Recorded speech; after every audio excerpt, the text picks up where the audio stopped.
So my name is Olivia, aka Biblioghoul, and I thought it would be fun to make a video with my reactions to the Women's Prize and Booker Prize long lists. I've never really paid that much attention to them before. Honestly, I just kind of assumed that Booker would be pretentious and stodgy, but then I've seen some videos by people I follow with some interesting picks. So it intrigued me, and I thought it would just be fun to react to those books since I had no preconceived notions of what the nominations would be or the kind of books that would get picked for these kind of lists. So let's get into it. Starting off with the Women's Prize, these are the nominations.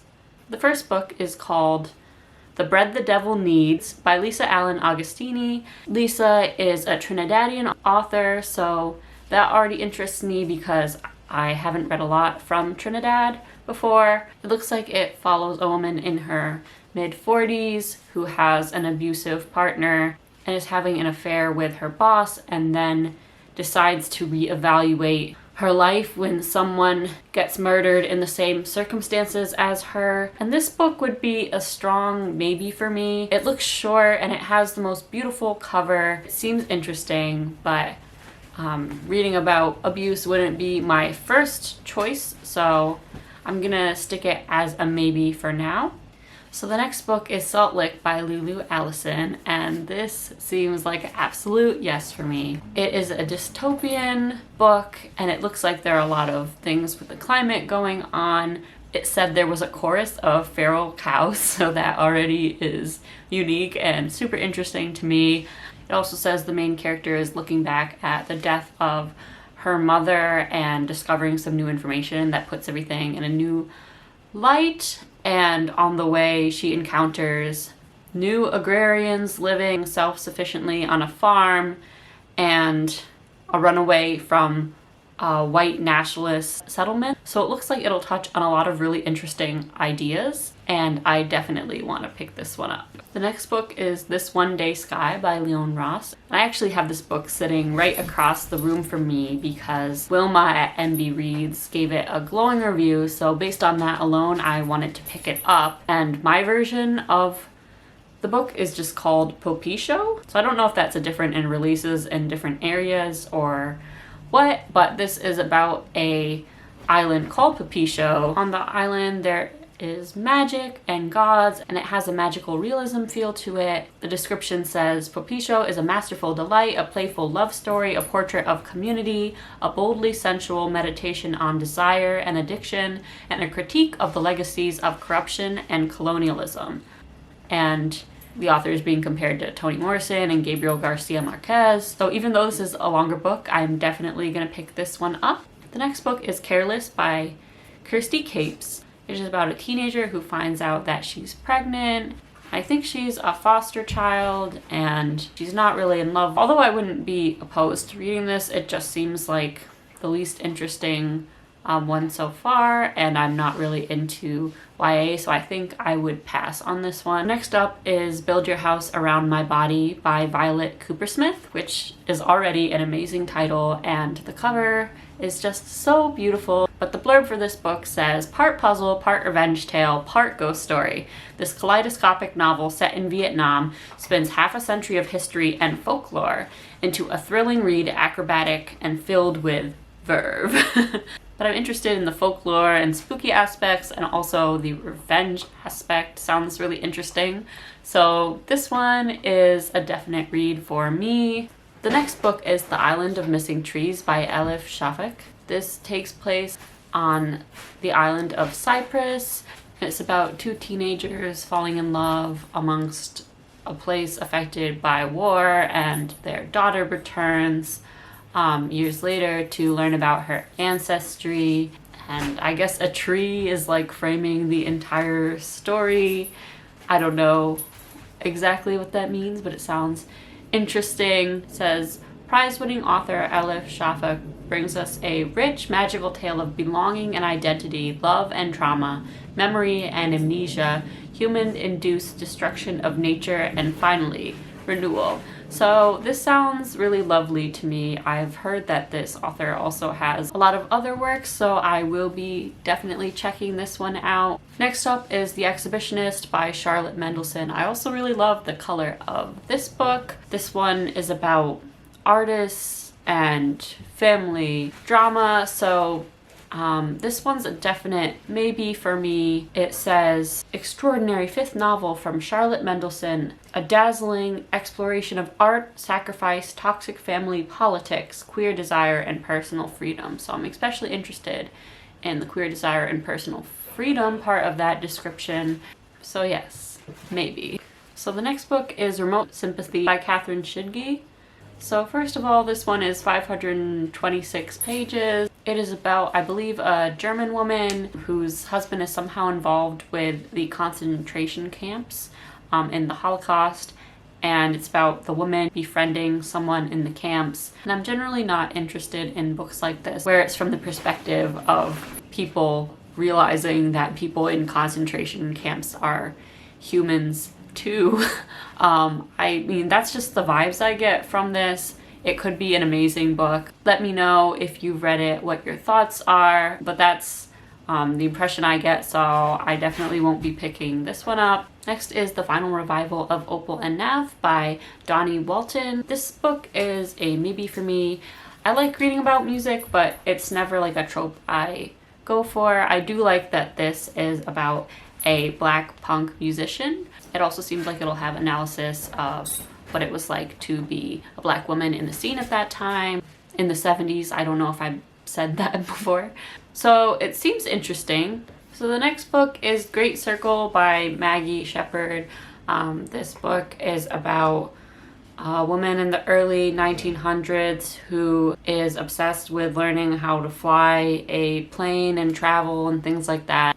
I don't know, it's not really of interest to me at all, but a lot of people really love this book. So if you love it, let me know why below. Is it the characters? Is it really well written? Right now it's like a complete no for me, but for any of these I could be swayed if you have comments about why you loved them.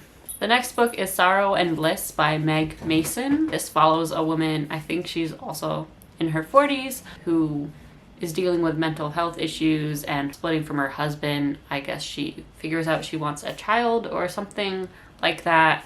The cover is really turning me off and I'm not really interested in this book, but it seems like it could be an interesting character study. The next book on the list is Creatures of Passage by Maroa Yehede. I guess this has a magical realism feel to it. It takes place in Washington, D.C., where I used to live. So I'm interested in those two aspects of the book. I'm also interested in how the theme of water runs through this book. So right now, it's a strong maybe for me. The next book is The Paper Palace by Miranda Cowley Heller, and this follows a character who has an affair with her childhood friend and her indecision about whether to stick with her life with her children or move toward the man who she's known forever. There's nothing really that sticks out to me about this book, so it's a no for now. Next is a book I've been wanting to read, The Sentence by Louise Erdrich. It says, Louise Erdrich's latest novel, The Sentence, asks what we owe to the living, the dead, to the reader, and to the book. And it is about a small independent bookstore that is haunted. I love spooky things and bookstores, so I definitely want to pick this one up. Next is Flamingo by Rachel Elliott, and I'm not really sure what to make of this book. In the description, it's talking about the novel being about the power of love, acceptance, kindness, tenderness, and the 80s, and to me that's like a lot of vibes that seem nice, but it seems like it's about relationships, and maybe there's a little bit of mystery there. I don't really know, but right now it's a no for me. I'm not super into reading about the 80s anyways. So the last book longlisted for the Women's Prize is Ruth Ozeki's The Book of Form and Emptiness. I had read one of her other books, I'll put it here, I can't remember the title right now, and really enjoyed that one. It was like nothing I've ever read before. And I read a little bit of The Year of Our Meets, but put it down because I wasn't feeling it at the time. So eventually I'll pick that up again. But this book sounds absolutely delightful. It says that household objects begin to speak to a boy after the death of his father, with its blend of sympathetic characters, riveting plot, and vibrant engagement with everything from jazz to climate change to our attachment to material possessions. The Book of Form and Emptiness is classic Ruth Ozeki, bold, wise, poignant, playful, humane, and heartbreaking. So even though it is a longer one, it sounds really unique and really interesting, and I'm definitely putting that on my yes list. So next I'll move on to the 13 books nominated for the Booker Prize. First is Paradais by Fernanda Melchor. It's about two teenage boys being teenage boys and wanting more from their lives. I don't typically read about teenagers, let alone boys, but the description says Paradais explores the explosive nature of Mexico's brittle society, fractured by issues of race, class, and violence, and confronts us with teenagers whose desires and hardships can tear life apart. So that context kind of makes me interested. I would say it is a maybe from me. It's also 128 pages, so that helps. Next is Heaven by Mieko Kawakami. I've heard good things about Breasts and Eggs, which is also written by this author. It is a story about basically two teenagers being bullied, which again isn't the normal thing that I would go for, but this is also short, and this is the kind of thing that is in the maybe realm. Again, I would love to hear other people's thoughts and reactions to it. Next is Love in the Big City by Sang-Young Park. This is about a guy who is, hooking up with a lot of different men, and his best friend, meanwhile, is moving on and settling down, and they're kind of growing apart in what their lives look like. And it says, Love in the Big City is an exploration of millennial loneliness as well as the joys of queer life. So that is interesting to me, and again, this is 240 pages short, so I think I will definitely pick it up. Next is Happy Stories Mostly by Norman Erickson Passeribu, and this honestly is one that I'm most excited to read. It is a bunch of short stories and also only 151 pages. Says a blend of science fiction, absurdism, and alternative historical realism. Happy Stories Mostly is a powerful puff of fresh air aimed at destabilizing the heteronormative world and exposing its underlying absences. And I'm all for that. I love queer sci-fi, so this is definitely a yes for me. Next is Elena Knows by Claudia Pinheiro. After her daughter is found dead, a mother is not willing to give up on her daughter's case and figure out what happened to her. It says, Elena Knows unravels the secrets of its characters and the hidden facets of authoritarianism and hypocrisy in our society. That sounds fantastic. I'm not generally into crime, but the idea of a mother not being able to get over her daughter's death and insisting on its importance really appeals to me. So it's a yes. The next book is The Book of Mother by Violaine Huisman. This is about a mother and her relationship with her daughters. I guess the mother is described as smoking too much, driving too fast, laughing too hard, and loving too extravagantly. But then this changes to be more dark and harder to deal with. It says, The Book of Mother is an exquisitely wrought story of a mother's dizzying heights and devastating lows, and a daughter who must hold her memory close in order to let go. So sounds devastating.